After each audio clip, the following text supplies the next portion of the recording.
Metal Gear Solid, 1998's groundbreaking cinematic stealth adventure and one of the most idolised games of its generation.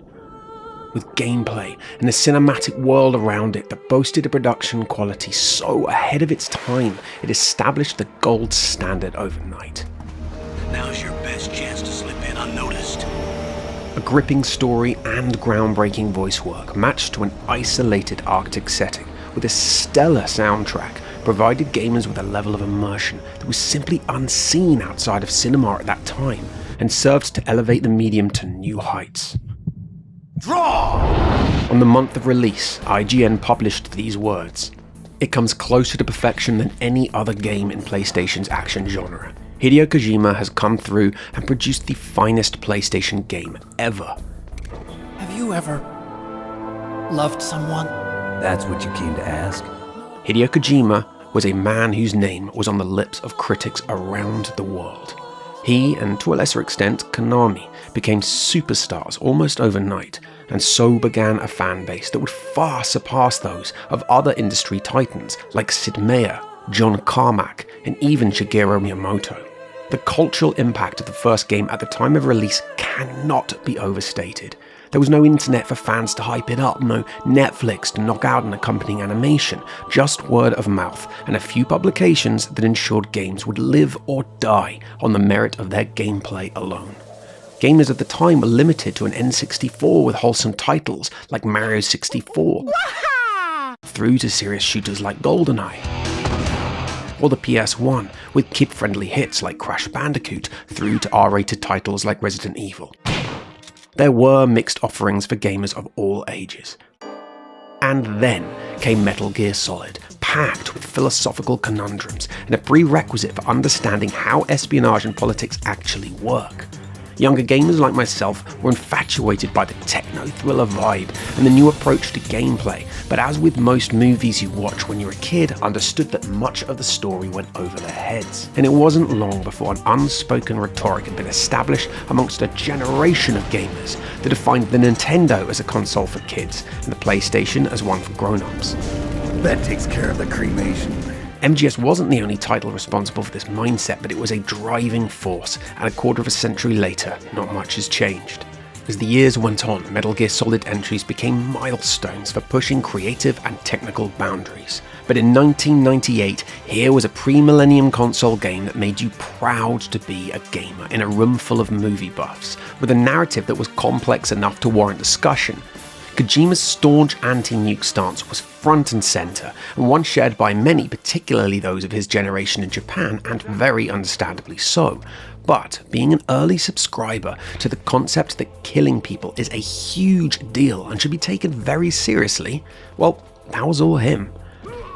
If you receive a gun in a video game, you can be fairly sure that the next bad guy you meet is gonna get shot. Or as Deadpool puts it, have gun, will shoot.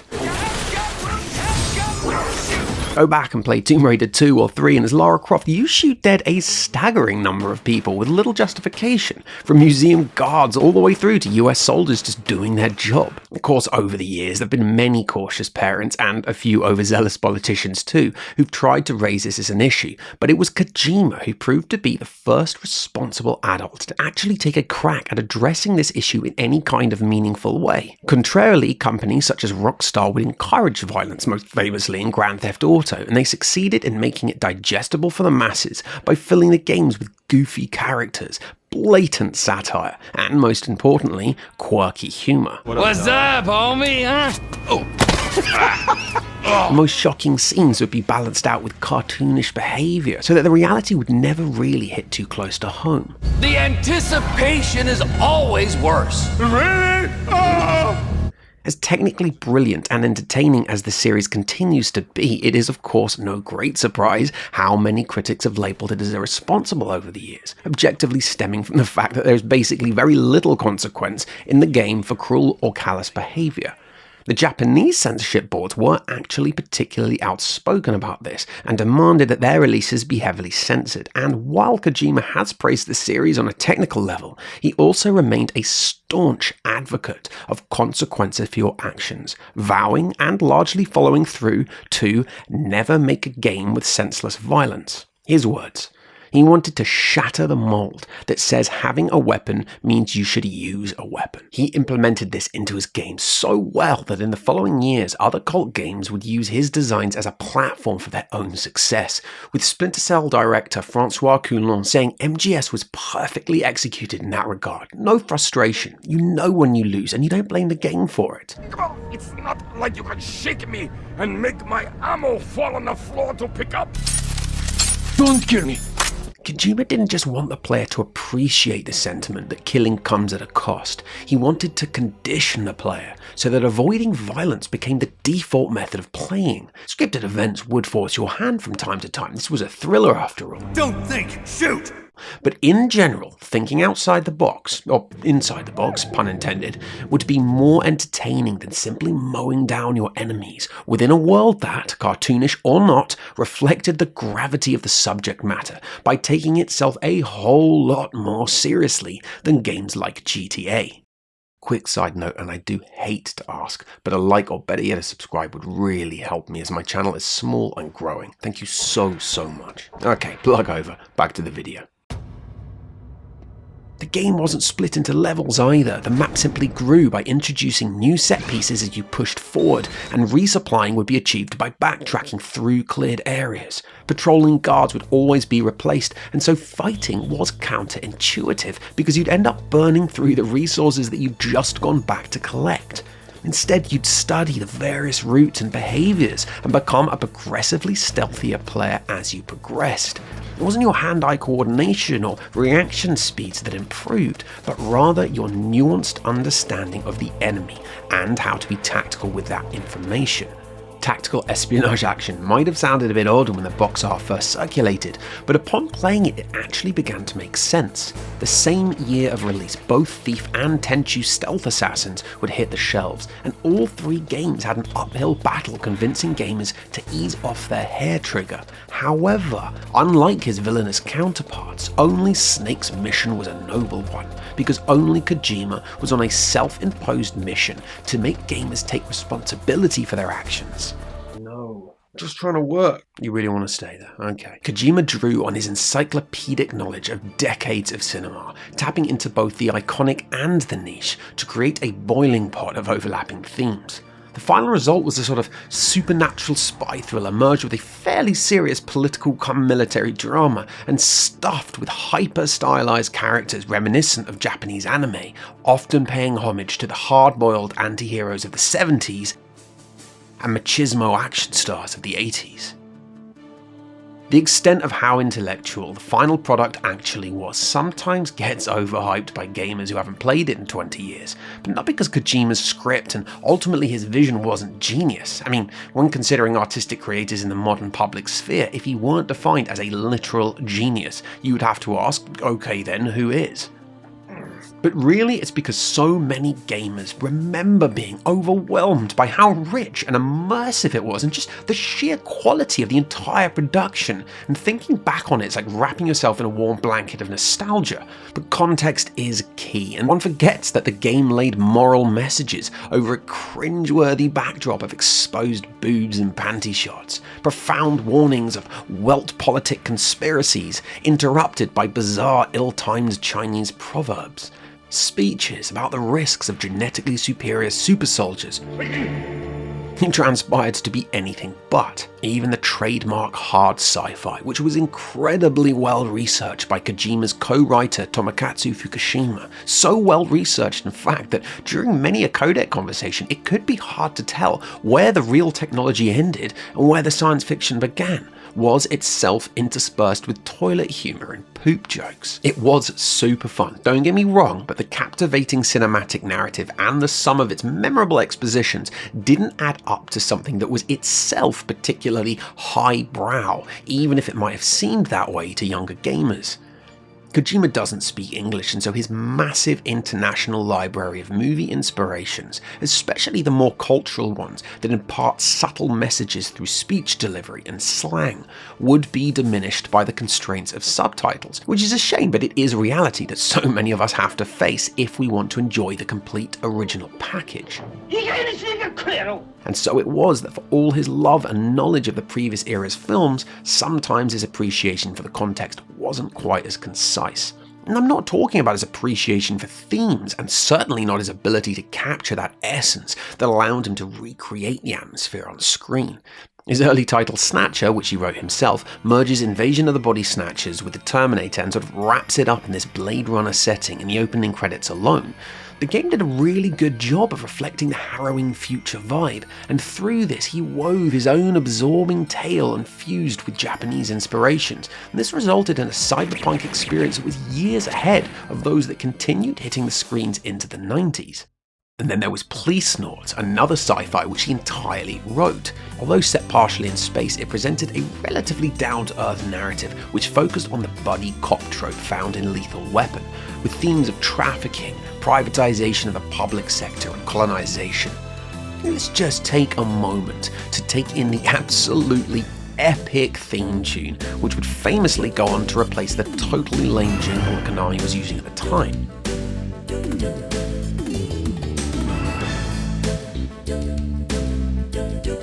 And there's Riggs, or Jonathan Ingram as he's apparently known in this game. His ex-wife, who remarried when she thought he was dead, classic, is killed mere minutes into the game, and before long he hooks up with his old partner Murtaugh, or Ed as Kojima decided to call him in this game. Despite being set in the future, Jonathan insists on using the 80s staple badass pistol Beretta 92F and equipped it with a laser sight and armor-piercing bullets. The armor-piercing rounds were featured 2 years earlier in Lethal Weapon 3. But curiously, Riggs doesn't add a laser sight to his pistol until 4 years later in the final entry. So while Kojima's game rips off Lethal Weapon to the point that basically it's fan fiction, grab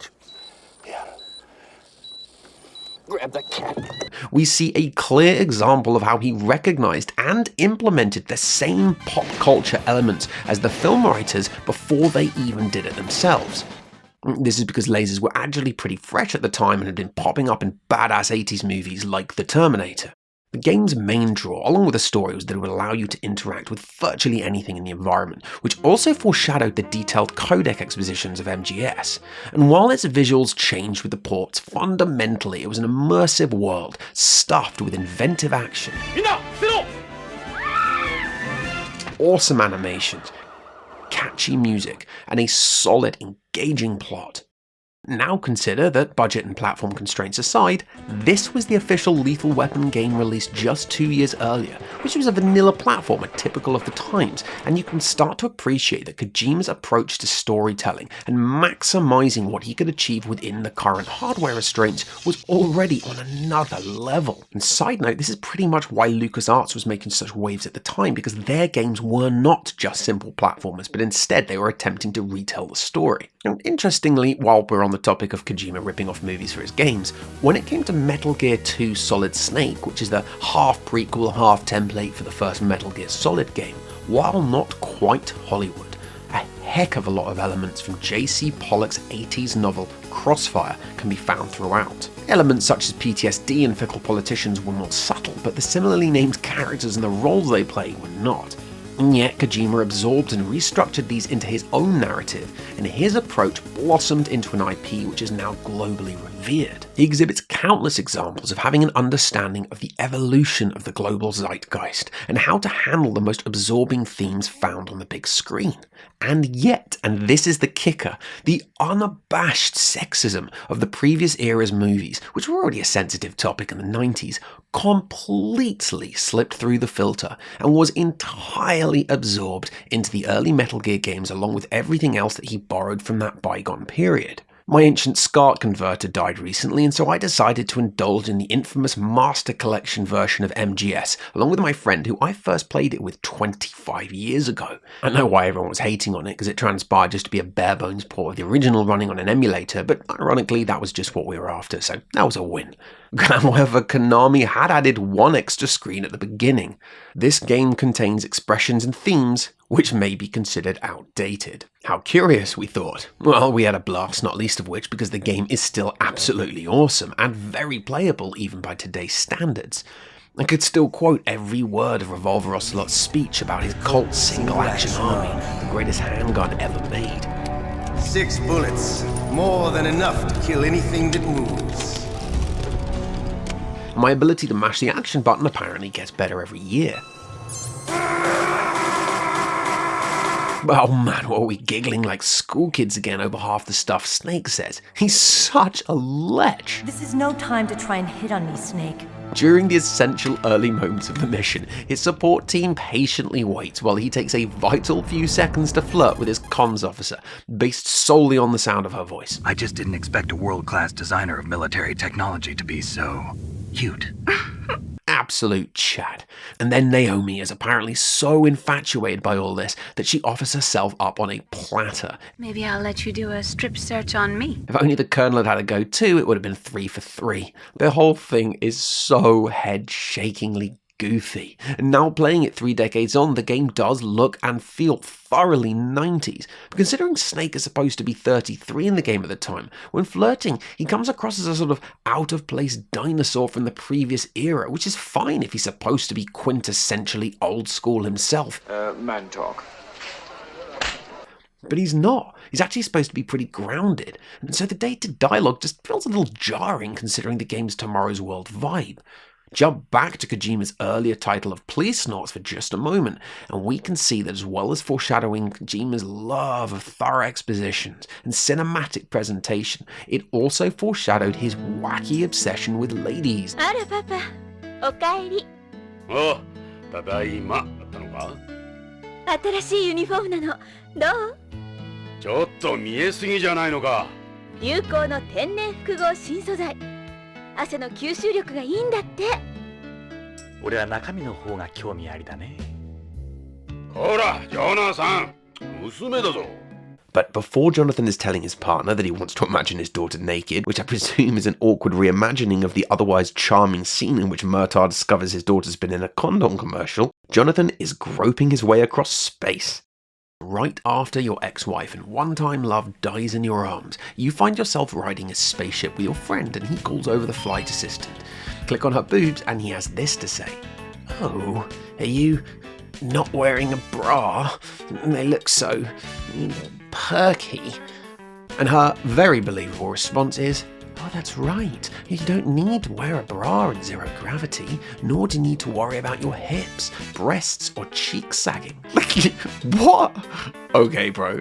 Well, this then unlocks the ability to casually grope her, twice actually, to minimal resistance before she goes on to tell you what she's wearing underneath. As the game goes on, some women will protest, but it doesn't stop you being able to fondle almost all of them, because a casual assault is apparently what cops go for in the future. And this even includes Meryl. Oh yeah, that's Meryl, 4 years before Metal Gear Solid, and as badass as ever. Wait! And long before we're stalking her through the corridors checking out her ass, we're hanging with her in the shooting range, checking out her boobs, specifically trying to beat her high score so she'll let us play with them in front of her teammates. The thing that's odd is these interactions are just so out of place when compared to the rest of the game, which, true to his style, is layered with karma and politics and choices that promote chivalry and heroic deeds. 受け入れるだけじゃなく自分から行動するんだ。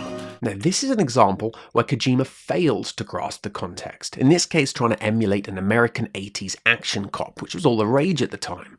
Riggs is a classic Maverick operator, no doubt. You know what that says? Yeah, same thing as that, but I don't give a... He breaks the law when he sees fit, and he has fun doing it too. But why does he do it? Well, his wife died, which leaves him fearless of losing his life or his job. He plays it fast and loose as he's covering up his depression, and he's as cheeky as they come because he's covering up his sadness. But he's not a pervert because ultimately he's protective of the weak. In fact, if he saw somebody doing this kind of thing, he'd kick their ass on the spot. His actions tend to make sense within the larger context of the story. He's a good cop to the bone, and cops protect the weak. And so this element of Ingram's character was more likely to have been inspired, or specifically validated, by Bond, who famously was popular in the West, and Kojima counts the movies amongst his favourites. But Bond is fundamentally unkind. He's a bad guy who, lucky for us, is on our side, whose principles are defined by his love of country, not fellow countrymen.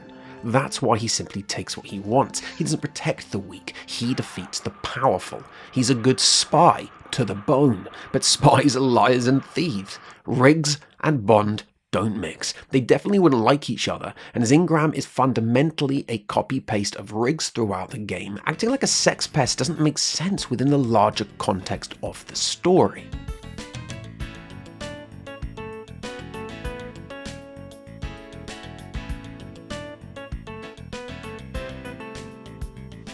In fairness to Kojima, these scenes aren't intended to be mean-spirited or aggressive, and it's mostly framed in a humorous light.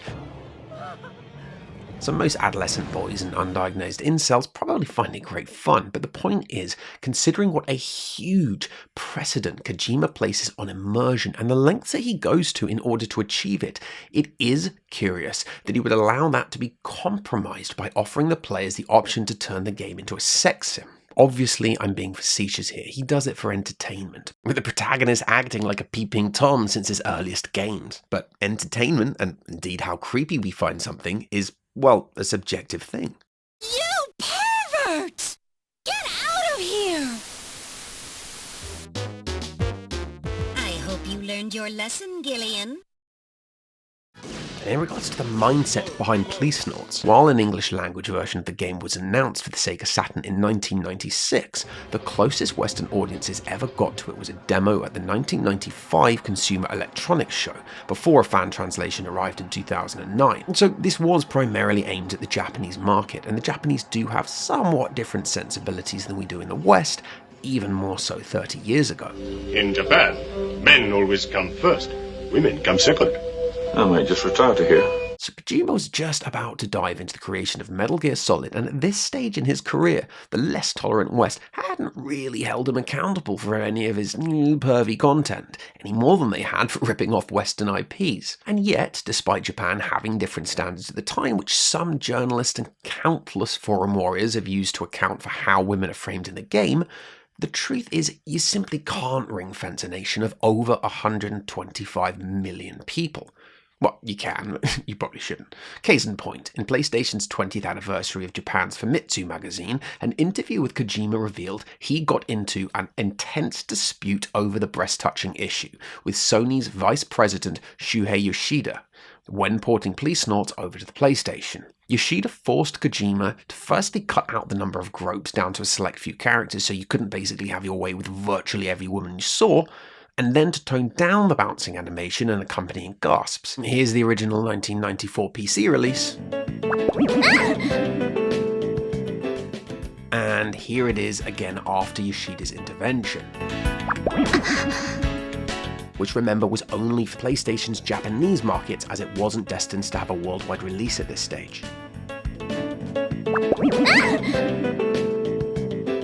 So the yelp is toned down, and the bouncing is about halved. Not a huge change, but whatever. The point here is that this is one of the few examples that Kojima was actually taken to task by somebody in the industry, because at this stage of his career, he was still brushing up against people outside of Konami who had more clout than him. And so, his arm gets twisted. "Oh, give me a break," was Kojima's response, according to him, translated of course, and this interview was less than 10 years ago, does imply his position on the subject never really changed. But where the macho fantasy protagonists found in Policenauts and MGS1 can be attributed to the 60s, 70s and 80s source material where it was absolutely prevalent, This simply doesn't fly in the later games. The world changed and became less tolerant of leering and lechy comments, and rather than changing with it, the MGS series would go on to ramp it up and try to find ways to justify it in a changing world. In the second MGS game, a gruffed-up Snake was pushed aside for Raiden, who's so androgynous that the president feels the need to confirm his gender by grabbing his crotch. What are you... What the... You're a man? Well, who are you? The original script had him confuse Raiden with his would-be assassin Olga Golukovich, and they had kept it in presumably for the comedy value, as humorously Raiden does have a tough time getting anybody to take him seriously. But the guy's wearing a rubberized, armored sneaking suit. To tell if a crotch plate hides an extra helping of meat would require like a seriously firm grip and a good bit of squeezing. It's just a bit weird. Now, maybe it's an in-joke in Japan, I don't know. 話があって、その時に美少年を出そうっていうのが出てきたんですけど。But if it was, it didn't translate that well. I'm not even sure if Trump would have the balls to grab a guy's dick as a prosperity check. And when you're a star, they let you do it. Grab him by the pussy.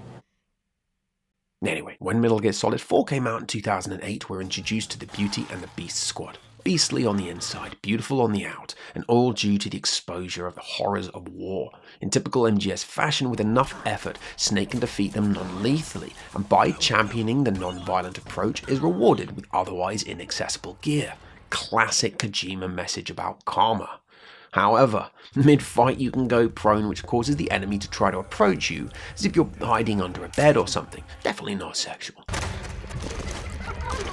Then if you mess around for long enough, you're transported into a white room where you're given the opportunity to photograph them taking on cheeky poses to the ambient sounds of sex moans. Now if you need to trawl Reddit forums or Kojima's Twitter page in order to find a morsel of information that exposes some rogue fact that explains how this camel toe fat fest is in fact not intended to be arousing but instead is some kind of deep philosophical metaphor, then a certain creative director misinterpreted the definition of satire because it isn't satire when absolutely nobody gets the message. They're rookies' eyes, right? No, they're beautiful, compassionate eyes. Oh, just what I'd expect from the legendary Solid Snake. Snake in Metal Gear Solid 1 might act like a womanizer, but he was modelled on Bond. Everyone could see that. Even kids could figure that much out. So you understand that it's just his character. He's a friggin' Chad. A lean, mean smoking machine who makes inappropriate quips and always gets the job done, just like Bond. Are you smoking?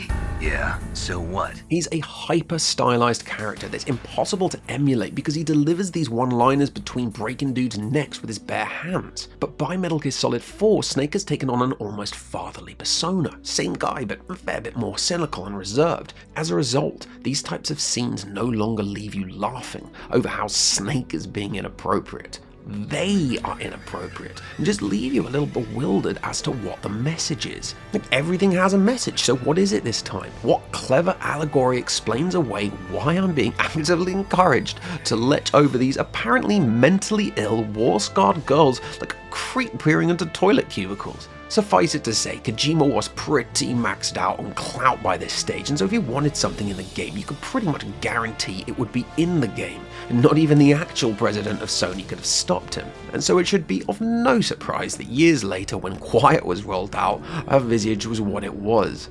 Of course there was critical backlash after the initial imagery was revealed because it was 2015 and not 1998 anymore, and Kojima's response on Twitter was to say, "I know that there are people concerned about Quiet, but don't worry.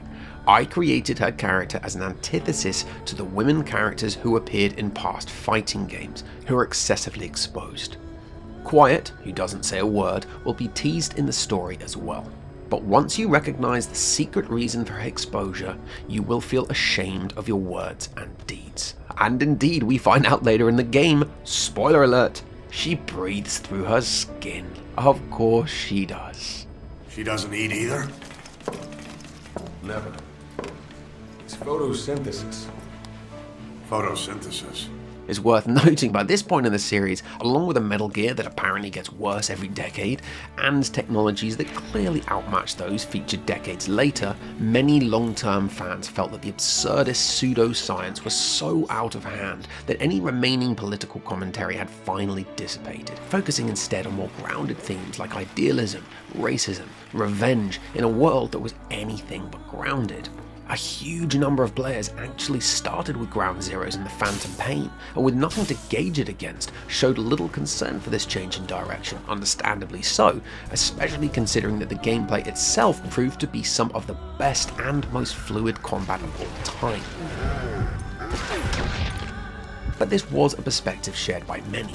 However, Kojima has proven in the years before Metal Gear, and certainly since, that the headache-inducing layers of complexity within his storytelling continue to present new perspectives. So let's give him the benefit of the doubt for a moment and consider that perhaps Quiet's visage isn't simply because he wanted to imagine what Stephanie Johnston would look like with no clothes on. So if you go with it, one could argue that his point here was to encourage players to ogle her, before developing a friendship in game and then realizing that in fact the reason she wears so little clothes was forced upon her due to her tragic past. She's placed in the buddy category with animals and robots because being unable to speak leads to her being dehumanized. As her tale is revealed, in theory it leads players to stop drooling over her figure and feel sympathy for her character. In doing so, this might inspire feelings of guilt or shame in the player, therefore completing the moral message circle that he's so keen on telling. This in turn would tie into the idea that being different, whether it's your language or the way that you look, is too often used against people as a weapon. Yet, despite how unpleasant the soldiers of Diamond Dogs generally seem to be, Quiet and Big Boss prove that you can rise above this and form a bond, or even find love on the battlefield, which is all part of Kojima's larger message about global harmony. Bullshit! Yeah, it is bullshit and we all know it. I'd love to know which players were big enough mugs that they actually believed that, or more importantly, if Kojima believed it. Did he? Is he actually that far gone? Antithesis means opposite, so specifically which aspect of her is supposed to be the opposite of women in fighting games? I mean, sure, she serves as great eye candy if you're that way inclined. I know I am, and I presume the majority of the player base is too, but even if you live for that stuff, seeing her roll around like a shameless sex doll distracts from the immersion born of her awesome character. From shooting jets out the sky with a rifle, to torturing herself to recover children's keepsakes, to keeping her mouth shut to save the lives of other enemies, she is one of Venom's most memorable allies. In one of the few scenes that she's actually wearing clothes, and it doesn't kill her, but let's not get into that, we see her captors try to have their way with her, and being that she doesn't speak, she uses her actions to rather symbolically explain what she thinks of that idea. It is a badass and memorable scene because it serves to remind everybody that despite her generally stoic behaviour, she does have a breaking point, at which point hell hath no fury.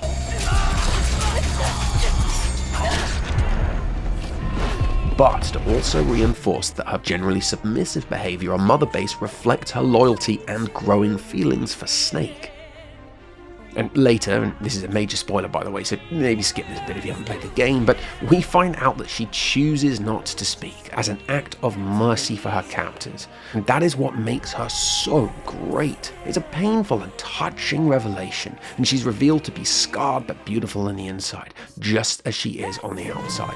And so having her strut around naked 100% of the time instead of, I don't know, draping a breathable muslin cloth over her or something adds nothing to the philosophical message and the depth of her character.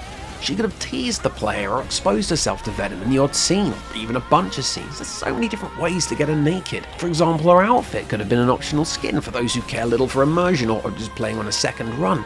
But oh no, Kojima just had to go and scrape the bottom of the barrel for an excuse to keep her butt naked throughout. I honestly think rated about a 9.0 on the cringe-o-meter. This definitely rates about a 9.0 on my weird. No game has experienced guilt. In fact, quite the opposite. Rule 34 blatantly had to buy another server just to handle the load. So was Kojima just trolling everybody? Or is he genuinely deluded when it comes to women? Regardless, sex sells, and Konami definitely knows that, which is why she featured on the marketing artwork a lot more than Ocelot or Master Miller. And Kojima went on to crack jokes that included discussing how her physical model had squidgy little boobs that could be manipulated if they were that way inclined. LOL. Assuming we're not talking about a life-size model here, toys with squishy anything are pretty harmless. However, what isn't so harmless is Chico's tape number 4 in Ground Zeroes. Please be warned, triggering material ahead. Ground Zeroes was a stonkingly awesome entry that served as the teaser to the upcoming Phantom Pain. Prolonged infiltration of a single isolated base made it an almost spiritual successor to Metal Gear Solid itself, and as well as delivering a taste of the disgustingly smooth and hyper-refined gameplay, it went on to deliver some vital story elements as well. Chico, it's me. No! Go away! A number of these are delivered in tape form, which can be reviewed on the move or in the chopper.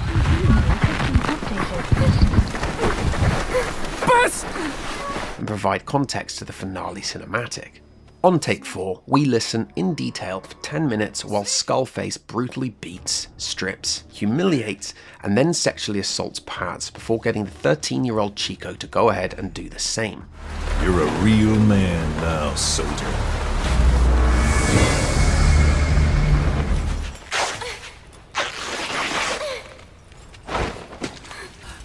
Only you can stop this. Don't talk! Chico! Please! No! On the tape, from the unzipping of the fly, we pretty much hear it all. It is harrowing stuff and the driving force behind the game's M rating. Contextually, it draws a clear line between Big Boss, who, despite being the series' primary villain, does have principles, and his cartoonish nemesis Skullface, who does not. Once, though, we had fleshed-out antagonists like Liquid, whose misguided quest was born of an attempt to save the lives of his genome brothers, or Sniper Wolf, the Iraqi-Kurdish, misandrist, dog-loving diazepam addict born on a battlefield and loved dearly by Otacon until the very end. These characters were tortured souls. As cruel as they may have been, their motives often left us with feelings of anguish after we took them down because their stories were so often tragic and the morality of their actions were rarely black and white. You monster. Let him talk. He doesn't have much time left. Quiet absolutely fits into this category, but Skullface, the monstrous-looking sociopath who forces children on their friends, very much does not. Much of the series takes place in an alternative version of the modern world or in the near future, and throughout this timeline, a number of characters, including Raiden, spoke often of the harsh battlefields that forged his generation into warriors. ICC rules don't mean a lot in war. And as the story circled back round, it was inevitable that eventually we would pass through these darker periods. Kojima might well have intended to go full ham on this final entry and distance the series from its lighter roots. But the fact is, the cartoonish nature of the series remained largely in place, and as a result, it wasn't really equipped to handle such sensitive material, or nor it seems was Kojima. Because minutes after being assaulted, twice, Paz is returned to her cell with 13-year-old Chico, at which point she asks him to move closer to her, before asking him if he would like to have sex with her, there on the cold, hard floor. You want to do it here? We're familiar with her history as a double-ager, having witnessed it in Peace Walker, but no amount of training would allow her to casually suppress the trauma or ongoing pain of what she's literally just faced moments ago. So the problem is that the scene is a naively constructed fantasy depiction that implies a lack of education on the subject, whose purpose within the narrative serves simply to make you have disdain for Skullface, and not to reflect on the very real horrors of sexual violence upon prisoners of war, and that by literal definition makes it exploitative, as it was widely labelled by a number of different global publications upon the game's release. Personally, I thought it reminded me of the trope colloquially known as fridging, established in 1999 and levied at the comics industry, as Marvel and DC did have a tendency for their female characters to face disproportionate harm, often very violent, usually proving as a plot device to motivate the heroes. And it came to a head when the Green Lantern Kyle Rayner arrived home to find his enemy Major Force has stuffed his girlfriend Alex DeWitt into his fridge. And so was born the women in refrigerators trope, or fridging, after which Major Force went on to enjoy years more panel time while Alex was all but forgotten, except when characters referenced her name as an excuse to beat on Major Force again. Naturally, the debate spilled out far beyond comics and penetrated pop culture, but of course it was just that, a debate. For example, by contrast, when we see Meryl get gunned down in MGS, her role of rookie was established first, with Snake trying to temper her enthusiasm from their first meeting. Your hands are shaking. And her lack of experience ultimately was her downfall. So was Meryl fridged? I would say not, because she doesn't get victimized for being a woman. She gets victimized for being unable to keep up with the legendary Solid Snake, and her sex, and indeed his sex, never comes into it. When the story of Paz, Cypher's agent posing as a young schoolgirl in Peace Walker, is one of many reasons the innovative game was so well received. It was touching and amusing, and pretty racy at times. I had heard rumors that she was a lesbian. She was acting strangely now. If I am to keep playing the teenager, I will have to start paying more attention to my skin. She squirted some lotion onto her fingers and began rubbing it into my chest. It happened so suddenly, and I was so taken aback that I did not even think to protest. And other times... Kept you waiting, huh? No, it is okay. I feel a little awkward.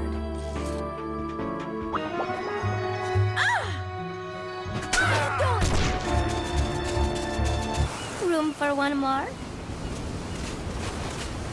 Aha.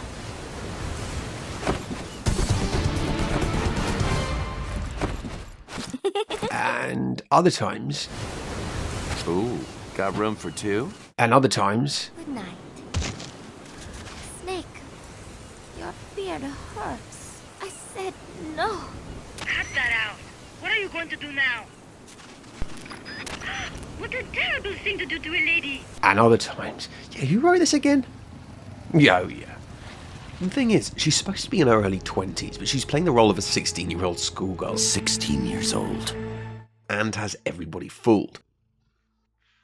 So why does Miller offer her an enema for her cold and unzip his trousers? Why does the resident lesbian doctor offer her sun cream and massage it into her breasts and naked body? Why does the righteous big boss, who, to be fair, canonically restrains from any kind of inappropriate behaviour, still get a non-canon bonus mission where he can play happy snaps before showing her the real Solid Snake under a box on the beach? Well, in Miller's case, he's making a joke. In the Doctor's case, it's framed as a sort of romantic coming-of-age experience, and with Big Boss, it's not canon and was hard to unlock. So, unlike Police Noughts, where it was in your face, in this case, Kojima was simply more careful about how he framed the content. It's just really indicative of somebody who has a serious soft spot for voyeurism, to the point I just sometimes wonder if he has, like, a problem. No, man. Shit, no, man. I believe you get your ass kicked saying something like that, man. Paz's tale is actually an essential element to the full Metal Gear narrative, serving to juxtapose Big Boss by unleashing a terrorist attack in his name, making her one of the few characters to call out Big Boss and his vision of a military utopia as the indulgent and impossible dream that it is. But she aims to do this by mirroring his philosophy of causing carnage in the name of peace. It's philosophical and deep, and it's actually really, really good. I found Peace Walker to be by far the most inspired segment of the Big Boss chapter, and so aside from Paz's tale presenting her as a barely legal sex magnet, it's well written and encourages feelings of empathy as her character grows, but her conflicting objectives and unforeseen lack of allegiance to Big Boss almost authorizes the story to dish her out some serious penance, which it certainly does. And then we move on to tape 7, in which, after a medic has put a bomb inside her and closed her up, Skullface hides the second bomb in a squelchy sounding orifice where Paz's compatriots would never look. She's all closed up. Timer set for your instructions. Now for the second one. In a place they'd never look.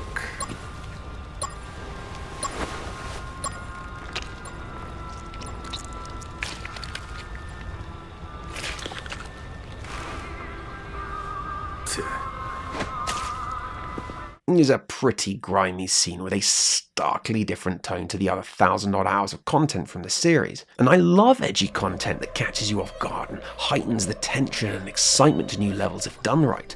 I mean, who doesn't, right? Entertainment's all about eliciting an emotional response, and as such, sex and violence will always have their place in entertainment. So if that's where the story goes, then so be it. But it wasn't the shocking content of the tape, which incidentally needed a serious bit of grinding to uncover, that served to validate Big Boss's vindictive behavior moving forward.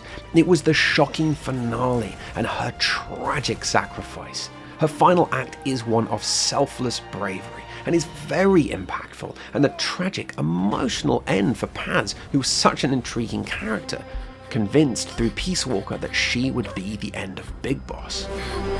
Bob, there's... It's all right, we got it out.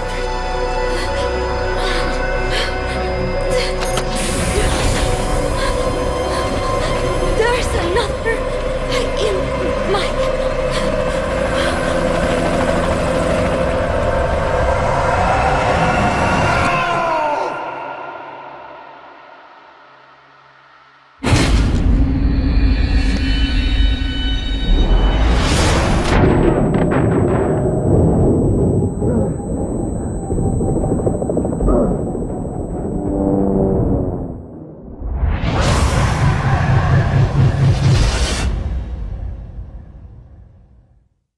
So it wasn't the overarching narrative that caused controversy. It was specifically the unrealistic depiction of the assault contained within a throwaway bonus item that some journalists argued was almost a reward for completing a particularly grindy bit of gameplay. Regardless of your stance on the nuances of the argument, the way that the scene played out and Paz's hard-to-imagine comments afterwards reinforced that Kojima put less value on the gravity of sexual violence by not giving the scene the same weight or relevance that he seemingly does for countless other topics that he does feel so strongly about. As a player, you might be desensitized and largely unmoved by this type of content yourself. You might honestly wonder what the big deal is. But that's exactly the point. If you don't know, you don't know. And if you do know, then you take this stuff very seriously. And so often I'd find myself exposed to scenes throughout the series that I didn't understand. And after looking it up online, I found myself in awe of how yet another heavy subject matter or historically significant organization had somehow been masterfully and organically integrated into the narrative. And this is just one of many reasons why fans and critics alike extol Kojima for being the genius postmodernist creative that he is. All of this drama, all this excitement and emotionally challenging material, this is all Kojima's attempt to bring excitement and edification to the player. It doesn't come from a bad place. I don't believe that for a minute. It's just objectively, I think it comes from a naive one. I had a mate at work who'd recently lost both of his parents and would often leave him pretty down. I sent him a text on his birthday asking him how he was holding up, and he said that he felt a bit bummed out, so he chucked on the Phantom Pain and had been blindsided by a scene that brought a tear to his eye. Kojima has this reputation for breaking the fourth wall, meaning he likes to reach out of the screen and touch you. Having asked for your age at the beginning of the game, this scene plays out on your birthday.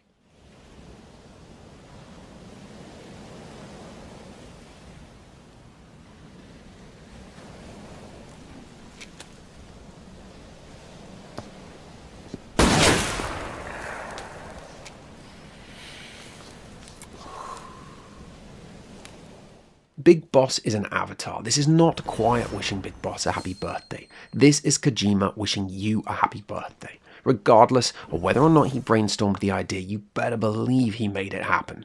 This is not Kojima being goofy. This is not Kojima being juvenile. This is Kojima being poignant. This is Kojima at his best, reaching out of the screen and wishing happy birthday to whoever might not find themselves celebrating with friends or family on their birthday, but instead just maybe playing alone. His heart is in the right place, but god damn, when it comes to anything to do with sex, he just gets weird and also kind of defensive. The more you read about this, the more sources you stumble across that point toward a dislike for taking on board criticism that has slowly grown alongside his popularity, which perhaps explains why, to date, he hasn't come to accept that he has somewhat outdated views on the female perspective in games, at least when measured against the standards of his largest audience, which is America. Kojima's infatuation with Hollywood is very well known, humorously describing himself online as being made 70% of movies. He presented himself in the style of a film director from his earliest days, and as his popularity grew, Konami allowed, nay, encouraged it, because Kojima's name became a powerful marketing tool that they wielded effectively.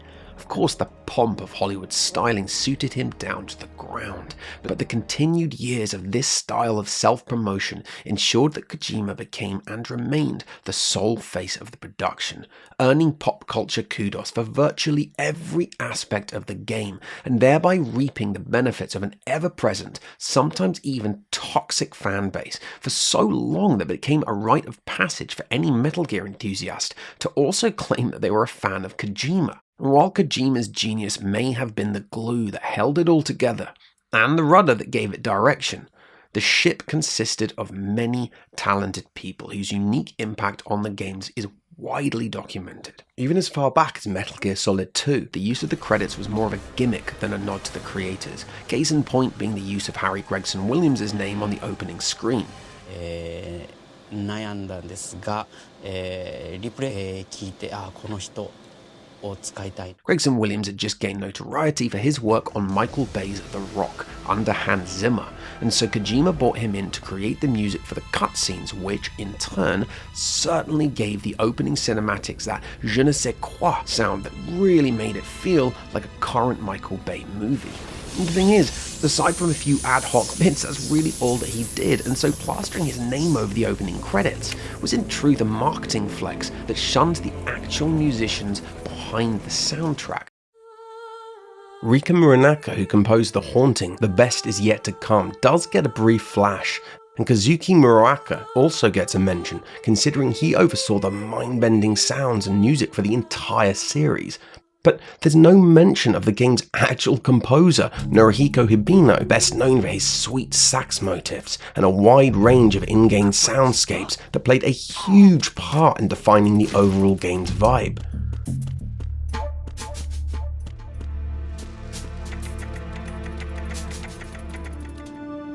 And it's hard to ignore the irony of the fact that these names presented on the opening sequence are all bolstered by the incredible theme created by Tapi Iwasawa, whose name is also nowhere to be seen. But considering that most gamers aren't actually familiar with any of the names on the titles, it left Kojima free to suppress whoever he wanted, although it might have had something to do with the fact that while promoting Metal Gear Solid 1 to global audiences, Russian journalists were only too keen to point out to Kojima that they clogged on to the fact that Tapi had repurposed a decades-old piece of music called The Winter Road by relatively well-known Russian composer Georgy Sviridov. Tragically, I originally had the full song, and then I uploaded it and I got a copyright breach. So I cut it down, and I still got a copyright breach, and I've tried it quite a few times, and this is about as much as I can show you. But you have to take it from me, it is hilarious how similar it is. I'll post a link in the description if you really want to hear it. Now, I've been humming this song in the shower since I was 13 years old, so I can't fathom anything else in its place. But while Tapi was following Kojima's lead and surreptitiously borrowing from the works of established artists, Hibino was hard at work building an entire library of original music that defined the entire game's tone, and would continue to do so for the sequels, going so far as to rearrange Gregson Williams' music to match some of the cutscenes. Yet he wasn't Hollywood grade like Gregson Williams, nor aspiring to be Hollywood grade like Kojima was, and so they were left off. However, True Metal Gear aficionados have a special place in their heart, at the very least for one other member of the team, somebody with such an impact that even without his name appearing on the promotional material, all Metal Gear fans know and love him. I am, of course, talking about David Hayter. And while there are documented cases of animosity between Kojima and ex-members of his team, some of whom have taken shots at him over the years and mostly been rebutted by fans for being bitter over the dismissal, this simply does not fly with Hayter. He famously plays and loves the games, attends the festivals, and has tirelessly serviced the fan base over the years. Kept you waiting, huh? But most importantly, he requested half his paycheck be slashed on the remake of MGS, The Twin Snakes, in order that the original cast be invited back to re-record their audio. I just got such great respect for, especially David. He's just, number one, very talented, but number two, just a good man. It would have been nothing without the original cast. How could they even have considered that? Dedication to his colleagues, or the franchise, who knows, but no one has ever questioned his loyalty to the series, nor his significance in its success. My point here is, this is one member of the Metal Gear team who you can trust when he speaks, and like any professional, he's always remained respectful when asked on his thoughts about Kojima, and indeed how and why he was replaced by Sutherland as Venom Snake. For context, misinformed fans will often argue that Venom was a different character and so warranted a different voice. It simply isn't true for a number of reasons, but the most obvious being that the Japanese actor Akio Otsuka played all the snakes throughout the series and was never replaced. Add to this the fact that Sutherland actually voices Big Boss himself. I'm in front of the prison camp. We gave her a light. She took the short way down. As opposed to using Hayter for a couple of lines. And lastly, if you can make this guy look like this guy and brainwash him to think that he's that guy and create nanoviruses that activate upon a specific language, vibrating the vocal cords to a specific amount, then you're in a freaking world we can make a person sound different too. There are arguments and counter-arguments and counter-arguments, and it all just gets so exhausting because the most devoted Kojima fans will go to any length to defend his honor. But suffice it to say, even the highly respected and long-time casting director for the entire series, Chris Zimmerman, disapproved of Kojima's choice to push David out, as explained on the brilliant interview between the original MGS voice team and Game Informer. But it must have been a little bit heartbreaking for you, having worked with David Hayter for all those years, to get the news that you're not going to be using him this time around? It was very difficult, yes. It was very difficult. It was sad. She played a pivotal role in harnessing the original voice actors to the Western audiences, and so I take her word over anybody else's. Fans have always speculated over whether Kojima didn't like Hayter because he stole the limelight, or whether he'd just been so desperate to rub shoulders with Hollywood royalty that offering his coveted role of Snake seemed to be the best way to do this. Or indeed, both. Well, now that Kojima is no longer associated with Konami, and shelve your dislike for Konami for just a minute because this has nothing to do with them, but since then, Hayter and indeed the rest of the team have interestingly started to be a little bit more candid in their recounting of working with him. Well, it's horrible because I felt like I'd given a lot to the series and I'd really helped promote it and been a cheerleader for the whole thing. You know, people are like, are you going to play the game? And I'm like, yeah, that'd be 60 hours of humiliation that I can't wait to get to. So I didn't play latest 2 iterations because it's just too painful. You know, I don't have any ill will towards Kiefer Sutherland or anything like that. The whole thing could have been handled better and a little more respectfully, but I'm not going to cry about it. They made me re-audition for Metal Gear 3 to play Naked Snake and to play Old Snake, you know, and the whole time they were trying to find somebody else to do it. I heard that Kojima, he asked one of the producers on Metal Gear 3 to ask Kurt Russell if he would take over for that game, but he didn't want to do it. I wasn't interested in expanding financially off of something that we had created or that I had created in terms of a character. And then I look at it and go, that's not written by John. That doesn't smell right. Mr. Sutherland was very professional. He did a really good job. And I do know that Kojima had always wanted to have a Hollywood star part of the process. Right. I'm sure it's fun for him. I mean, he's such a Hollywood fan, it makes sense. Yeah. Is it just his love of Hollywood where he's always wanted to work with this A-list talent, or what's promoting that? I don't know. I mean, I don't know Kojima at all, really. But I never felt like he was a particularly big fan of mine. I don't think he liked the fact that I got a lot of attention for the role when he was meant to be the rock star of the whole thing. But that's just conjecture. Do you think there's any chance you'd ever want to work with him again? I feel like you two are so connected to the outside world. Do you feel any connection to him on the inside world between you two? No, I was kind of hoping that Konami would bring me back now that he was gone. No, I think he handled it pretty badly, and I've got no particular love for Kojima. I respect him, and I think he's a brilliant game maker. I don't know him as a person, and as a businessman, I was not impressed. So no, I don't feel any need to go back and work with him again. Any bitterness aside, I think the main takeaway here is that there is a clear disconnect between the development, which is entirely a Japanese production, and the Western audiences, and the production teams that facilitate that. For characters like Mei Ling and then Naomi who come back in 4, the choice to like change the accent was coming from Japan? Yes. And no insight as to why that would be? No. Does that kind of inconsistency bother you, or you? No, it did bother me because they were characters that existed before, and I don't really know why they decided to do that. Kojima has failed to learn English in 30 years, which is his right, incidentally. I'm not knocking that. But as an extension, he has exhibited little interest in connecting with Western audiences or taking on board feedback regarding Western sensibilities. So all we were doing was matching with English language what the Japanese had done already. That very end scene where Otacon romantically mounts the snowmobile. We kept telling them, Americans, it would be like pals. So can we like macho it up a little bit? And they're like, no, it has to be like the Japanese version. Want me to drive? No thanks. I'd rather do it myself. No problem. So that's why Otacon and Snake are riding off into the sunset if Meryl dies. It would seem that he doesn't really care for Western sensibilities. He cares for his own, which are mostly progressive and complex. He seems like a complex man.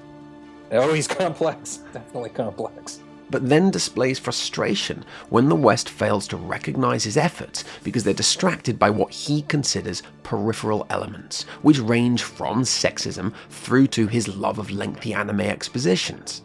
And this became particularly apparent in his latest masterpiece, Death Stranding. This is perhaps best summed up by the tragic tale of Jeremy Blaustein, which has gained an almost cult notoriety in the industry. An ex-English teacher in Japan who found himself shuffling papers in Konami's international business department. He would take on English translation tasks ad hoc, completing Vandal Heart and Castlevania Symphony of the Night on his own before returning home to the snowy hills of western Massachusetts with his wife, 2 small children, a wood stove, and not much money. Konami contracted him to translate a secretive and exciting new project, and with just 6 months and no advance payment and next to no guidance as something this colossal had never been undertaken before, he set to work on Kojima's immensely detailed and exciting new script. With no internet at the time, he lived and breathed military jargon through ex-Navy SEAL Richard Machinko's books, visits to the library, and countless war and spy movies. He threw his heart and soul into it, endeavoring to capture the spirit of Kojima's vision, while designing unique dialogue infused with believable military jargon, suitable for Western audiences used to Michael Bay and Tom Clancy. The experience proved to be so intense and stressful that he turned to cigarettes and, ironically, diazepam, which is what spawned the line, "You know a lot about science, but you don't know how good a cigarette tastes in the morning." And this was far from his only addition, with a huge number of expositions being localized to avoid the jarring dialogue that is inevitable when Japanese is translated directly, as well as things like Snake's earpiece, which was just called a wireless in Japanese, which he inventively changed to codec. She designed your codec. Having stumbled across the phrase in his research. Or when Campbell tells Snake to acquire locally, Blaustein coins the term OSP, or on-site procurement, which had me fooled for years as a kid, and clearly others too, as it's still used to this day. Kojima loved the way that it sounded so much that for the Metal Gear Solid Integral expansion, he wanted an option for players to play the Japanese audio with English subtitles and vice versa, but upon trying to align the subtitles with the audio, it became apparent just how many liberties Blaustein had taken. Kojima was not impressed, and it cost Blaustein his job, who has since cited Kojima's lack of appreciation for the needs of localization due to his not being bilingual as the reason. Kojima locked down the translations from that point forward, with Blaustein pointing to recent lines of dialogue in The Phantom Pain as an example of what happens when Kojima refuses to give his English-speaking editors the autonomy to transpose his dialogue into terms that would realistically be spoken by Western characters. I won't scatter your sorrow to the heartless sea. Plant your roots in me. There are some players that find this sort of thing endearing, but the vast majority are neither familiar with nor enraptured with Japanese culture to the extent that they can overlook what is effectively an indulgence on the part of Kojima, who would rather use his characters as his own mouthpiece rather than allow a trusted team of localized editors to construct a believable scene. He just refuses to give up control, and in my opinion, I've always felt that the later games have suffered for it. While the gameplay improved throughout the series and peaked with MGSV, that was down to Konami fronting an ever-increasing budget and a growing elite team of creatives who never stopped chasing the highest standards under Kojima's watchful direction. But the story and dialogue did not continue to get better. Be gentle, of course. It was always great, but the increasing number of weird expositions and bizarre dialogue Hamburgers are pretty good. The victory of capitalism meant that the very best content, of which there was a lot to be found, was simply diluted, and so the immersive cinematic experience was a far less memorable one than in times past. It would take at least 5 people to go over that limit. Look out, Snake! The guys who stole my stealth prototypes are in there with you! Too late, Snake! Now die! Relying far more on its immensely gratifying gameplay. As rich, complex, and mesmerizing as the latter entries may be, the vast swaths of Kojima's unedited content resulted in the quality being overshadowed by the quantity. He needed popular actors like David Hayter because sharing the limelight helped temper his ego, and he needed localized editors like Jeremy Blaustein and assistant writers like Tomokazu Fukushima because their autonomy allowed them to alleviate the more indulgent side of his creativity. The thing about Hideo Kojima is, bear with me now, he's in fact not Japanese Jesus. Even the most impressive humans are fallible. He grew from a boy to a man, just like the rest of us. He is subject to making mistakes, just like the rest of us. His ability to retcon plot holes with more lore piled atop more lore is at times masterful, and the scope of his worlds and the stories within them are exceptional. But oftentimes, they're confusing to all but the most dedicated of fans, and he relies on those superfans to continually shout about him from the rooftops to keep his reputation high in the sky. And long may it stay there, because his games are great and such a breath of fresh air. His ability to draw together and then helm a team of world-class professionals to create something that far exceeds the sum of all of its parts, as they themselves discuss in interviews, is nothing short of outstanding. And yet there are documented occasions, not all of them black and white, but enough we can be sure that it happened, where he would burn those professionals because he got too caught up in his own self-importance. As the motivational speaker Norman Vincent Peale once said, "The trouble with most of us is that we would rather be ruined by praise than saved by criticism." And if you are a superfan, just honestly bear this in mind for a moment. Kojima is known for many things, but receiving criticism gracefully is not really one of them. I think Death Stranding actually reflected his maturity as it exhibited fewer juvenile indulgences, but the writing also suffered from a clear lack of localized editors, with his lengthy anime dialogue that descended into waffle and droning expositions too many times to count. And yet the game was brave and rewarding and satirical of our current climate, and aside from the oddball story elements which left me absolutely convinced he'd been binging David Lynch, it was a welcome departure from the template-driven experiences that dominate the mainstream gaming market. He still does not disappoint. But for all the praise, new levels of criticism arose, most notably with IGN giving a scathing review, and in a following interview, Kojima vented that 300 million Americans don't have the artistic sensibility to appreciate his games, like say the French or the Italians do. If you're American and you're offended, you know what? Don't be. You might love Death Stranding, you might hate it, you might have never played it, but ultimately, criticism encourages us to consider a different perspective, to take a look inward and ask, for a moment, do I agree? Is it a thought-provoking epic or an art house indulgence that needed better editing? Do my favourite games lack nuance, or do I simply prefer bite-sized gaming sessions that test my reflexes, unwind my brain and allow me to socialise online? Think about it, draw your conclusion, and then move on.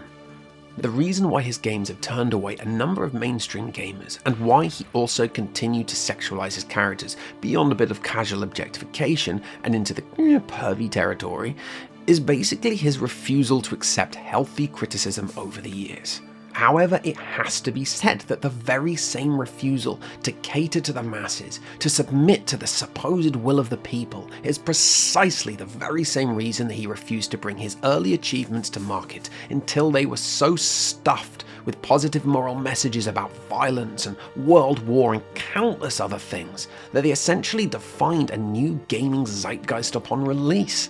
Snake smokes because he's a 90s badass, but when he does it, his freaking health goes down. Like, how's that for taking an outdated concept and modernizing it? It's a poison, they kill people. Classic Kojima. Love it. The positive changes he's brought to the industry and to people's lives, mine included, are undeniable. He's the best example of an auteur in video games. It all started with Kojima for me. Metal Gear Solid 1 is in my top 5 favourite gaming experiences of my life, and I will probably go to the grave praising his countless endeavours. But always, always within context. Oscar Wilde also put it pretty well when he said the critic has to educate the public. The artist has to educate the critic. And through his work, I would argue that Kojima is both a tireless critic and an evolving artist. Ironically, he once said that he's not an artist, claiming that the late great film critic Robert Ebert's assessment that games cannot be considered art is correct. I love Ebert, but I vehemently disagreed with this assessment and found his argument to be incomplete, not least of which because he admitted to having never actually played video games. But just a few words wasn't enough for Kojima. Oh no! He then launched into a lengthy spiel about how concept carts are art and real cars contain this art, and compared game makers to museum managers who both arrange art but also create it themselves. And after much confusion and rereading it 3 times, I reflected that the article just reminded me of one of his games. Interesting, for sure, but confusing. Had he educated me? Not directly, but I was certainly entertained for 20 minutes and it left me thinking, so I went on to read some other articles on the topic, after which I realised that what he had done was make some interesting and learned suggestions which sent me down a rabbit hole of further education and self-reflection. And this is what Kojima does best. I love TNA as much as the next guy, but being objective and responsible, I generally don't consider his handling of sex and sexism in games amongst his finest achievements. But as a result, this has led me to do a heck of a lot more reflection on the topic than I would have otherwise.